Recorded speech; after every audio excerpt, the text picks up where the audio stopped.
नमस्कार दोस्तों, study with Dev channel में आपका स्वागत है। दोस्तों, मौर्य काल को हम पूरी तरह से कंप्लीट कर चुके हैं प्राचीन इतिहास में।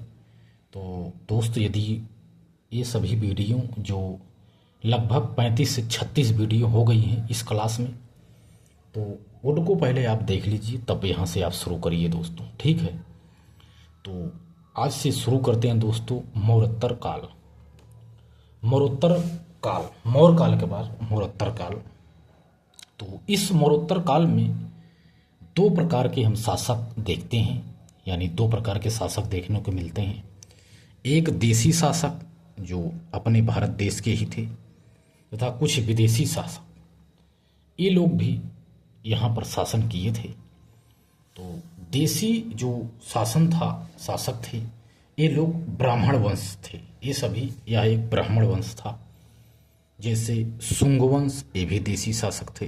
शुंग वंश, कर्ण वंश, आंध्र सातवाहन वंश, वाकाटक वंश, कलिंग का चेदी वंश, संगमकालीन राज्य, ये सभी दोस्तों देसी शासक हैं, यानी ब्राह्मण वंश हैं।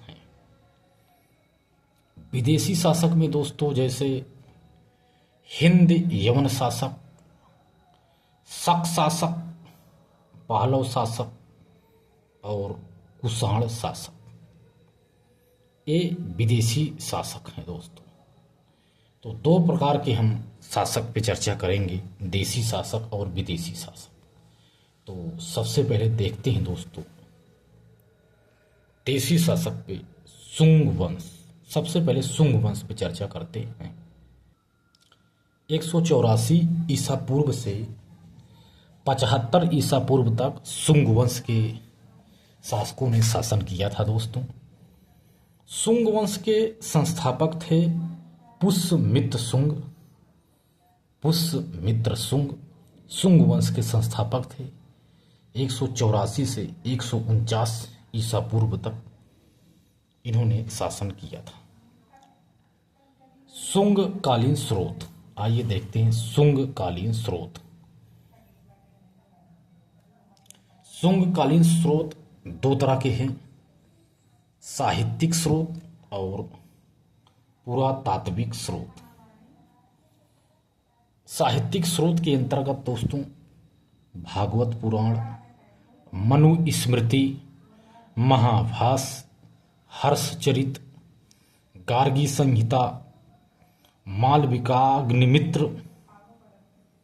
और पुरातात्विक स्रोत के अंतर्गत धनदेव का लेख, बेसनगर का गरुड़ स्तंभ लेख। ये दोस्तों कुछ शुंग कालीन स्रोत हैं। भागवत पुराण के अनुसार शुंग वंश का संस्थापक शासक पुष्यमित्र शुंग मौर्य वंश के अंतिम शासक जो बृहदर्थ था, इनकी हत्या करके 184 ईसा पूर्व में हत्या करके शुंग वंश की नींव डाला था। तो यही है दोस्तों शुंग वंश। साहित्यिक स्रोतों एवं पुरातात्विक स्रोतों के अनुसार पुष्यमित्र शुंग के पूर्वज उज्जैन के रहने वाले ब्राह्मण थे। हमने दोस्तों पहले भी बता दिया था, ये जो देसी शासक थे ये ब्राह्मण वंश से संबंधित थे, सभी ब्राह्मण थे। मौर्यों की सेना में भर्ती होकर सैन्य कार्य करने लगे पुष्यमित्र शुंग। उसी प्रकार पुष्यमित्र शुंग सेना में भर्ती होकर पदोन्नति करता हुआ मौर्य वंश के शासक बृहद्रथ की हत्या जो किया था, तो उनका सेनापति भी बन गया था। मौका पाकर के उनकी हत्या करके शुंग वंश की नींव डाला था। मनु स्मृति शुंग कालीन रचना है। एक अगला पॉइंट है, मनु स्मृति शुंग कालीन रचना है। यह भारत का प्रथम कानूनी ग्रंथ है। इस ग्रंथ की रचना मनु ने किया है। इसकी भाषा संस्कृति, लिपि ब्राह्मी है। मनुस्मृति।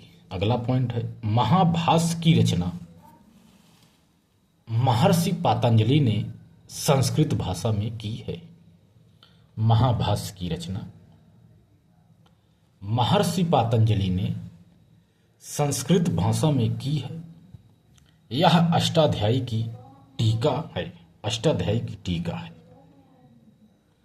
भाष्य यानी टीका है। महाभाष्य के अनुसार पुष्यमित्र शुंग ने 2 अश्वमेध यज्ञ, 1 राजसूय यज्ञ का आयोजन करवाया था। इन यज्ञों में पुरोहिती का कार्य महर्षि पातंजलि ने किया था। महाभाष्य के अनुसार पुष्यमित्र शुंग उज्जैन का रहने वाला ब्राह्मण था। हर्षचरित में, अगला पॉइंट है, हर्षचरित में पुष्यमित्र शुंग को अनार्य यानी निम्न कुल का बताया गया है, लेकिन यह तथ्य मान्य नहीं है। ये है दोस्तों कुछ पॉइंट मनुस्मृति, महाभाष्य, हर्षचरित।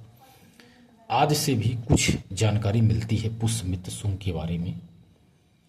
कहा गया ये ब्राह्मण थे, कोई कहा कि निम्न कुल के हैं, और महाभाष्य में कहा गया कि पुष्यमित्र शुंग ने 2 अश्वमेध यज्ञ करवाए थे, 1 राजसूय यज्ञ करवाया था। ये प्रकार से राजा भी थे। तो बहुत से यही स्रोत हैं जो देखने को मिलता है। तो आप लोग नोट्स बना करके इसका रिवीजन करते रहोगे। रिवीजन जब 1 बार 2 बार करोगे तो अपने आप याद हो जाएगा दोस्तों। अब देखते हैं दोस्तों धनदेव का लेख। धनदेव का लेख। धनदेव का लेख अयोध्या में स्थित है। धनदेव का लेख अयोध्या में स्थित है। इस लेख की स्थापना पुष्यमित्र शुंग का मंत्री धनदेव ने किया था। जो धनदेव है यह पुष्यमित्र शुंग का मंत्री था। इसने यह लेख अयोध्या में लिखवाया था, इसीलिए इसे धनदेव का लेख कहते हैं। धनदेव ने किया था। इसे अयोध्या का लेख भी कहा जाता है। धनदेव का जो लेख है इसे अयोध्या का लेख भी कहा जाता है। धनदेव ने इस लेख पर उल्लेख करवाया है कि पुष्यमित्र शुंग ने 2 अश्वमेध यज्ञ और 1 राजसूय यज्ञ का आयोजन करवाया था। इन्होंने भी उल्लेख किया है। इसमें पुरोहिती का कार्य महर्षि पातंजलि ने किया था। तो इसने भी धनदेव में उल्लेख किया। अगला पॉइंट है गार्गी संहिता। गार्गी संहिता के अनुसार पुष्यमित्र शुंग के शासनकाल में यूनानियों ने भारत पर आक्रमण किया था। यदि क्वेश्चन बनता है यूनानियों ने आक्रमण किनके काल में किया था, तो पुष्यमित्र शुंग के काल में किया था, ऐसा गार्गी संहिता में वर्णित है। पुष्यमित्र शुंग ने सेनापति की उपाधि धारण किया था और पाटलिपुत्र को अपनी राजधानी बनाया। विद्यावदान ग्रंथ। अगला एक है विद्यावदान ग्रंथ।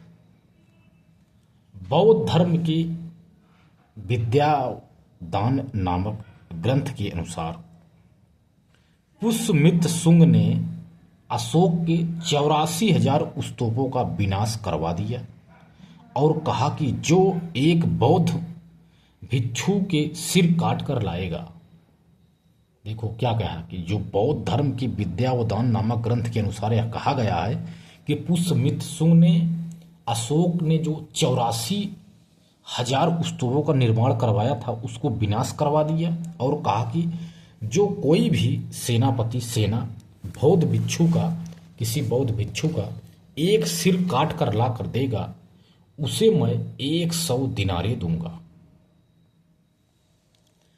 तो डॉक्टर अलेक्जेंडर कलिंगम ने 1873 ईस्वी में उल्लेख किया है कि पुष्यमित्र शुंग ने सांची के विशाल स्तूप की काष्ठ वेदिका यानी लकड़ी की वेदिका के स्थान पर पाषाण वेदिका लगवाकर पुनर्निर्माण कार्य करवाया।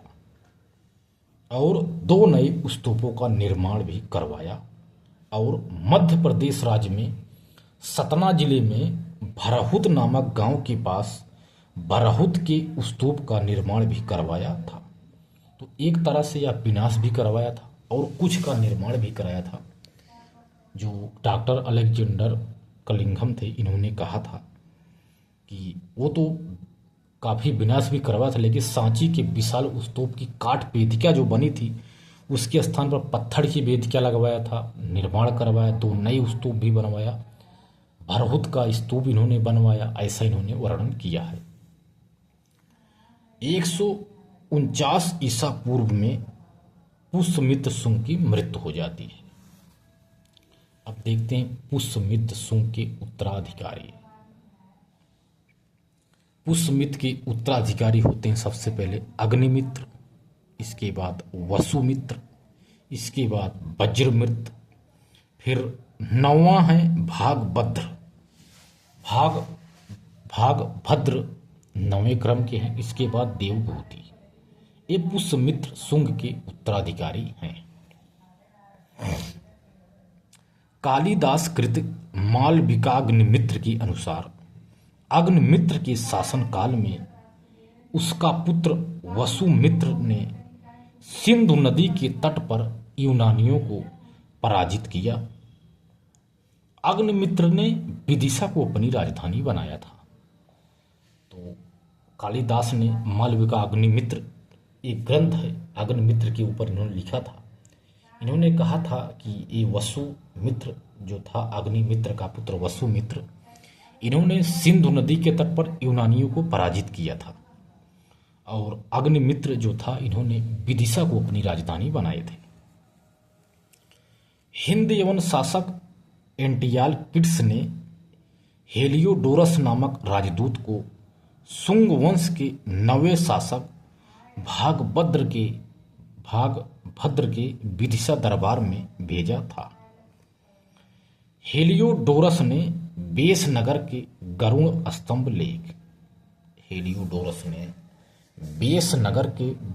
स्तंभ लेख को स्थापित किया और भागवत धर्म को अपना लिया। तो भागवत धर्म का साक्ष्य देने वाला यह पहला अभिलेख है। जो बेसनगर है, बेसनगर का गरुण स्तंभ है, यह भागवत धर्म का साक्ष्य देने वाला प्रथम अभिलेख है। शुंग वंश का अंतिम शासक देवभूति था। अब देखते हैं दोस्तों भारत आने वाले यूनानी राजदूत। कुछ देख लेते हैं भारत आने वाले यूनानी राजदूत। यूनानी राजदूत, एक तरफ आप लिखेंगे यूनानी राजदूत और दूसरी तरफ लिखेंगे किसके राजदूत थे और लिखेंगे किसके राज दरबार में ये लोग आए थे। तो भारत आने वाले यूनानी राजदूत पहले है मेगस्थनीज। मेगस्थनीज यूनानी राजदूत था। सेल्यूकस निकेटर के राजदूत थे जो चंद्रगुप्त मौर्य के दरबार में आया था। अगला है डायमेक्स सीरिया के शासक एंटियोक्स का राजदूत था जो बिंदुसार के शासनकाल में यानी दरबार में आया था। अगला है डायनोसिस मिस्र का शासक टालेमी द्वितीय फिलाडेल्फिया का राजदूत था। यह भी बिंदुसार के ही दरबार में आया था।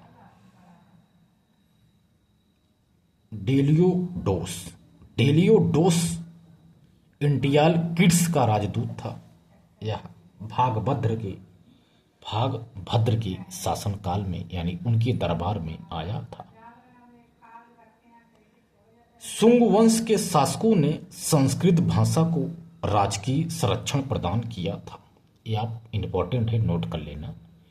जो शुंग वंश के शासक थे, इन्होंने संस्कृत भाषा को राजकीय भाषा यानी राजकीय संरक्षण प्रदान किया था। तो दोस्तों यही था शुंग वंश। इसके बाद हम देखते हैं कर्ण वंश। तो दोस्त आप लोग तैयारी मन से करते रहिए, सिलेक्शन आपका हो जाएगा, मेरी गारंटी है। तो दोस्तों इतना आप हल्के में ना लीजिए, क्योंकि ये जीएस है। आप इसको रिवीजन करते रहिए, नोट्स बनाते रहिए दोस्त, ठीक है। तो दोस्त मिलते हैं और एक बेहतरीन क्लास में, तब तक के लिए धन्यवाद।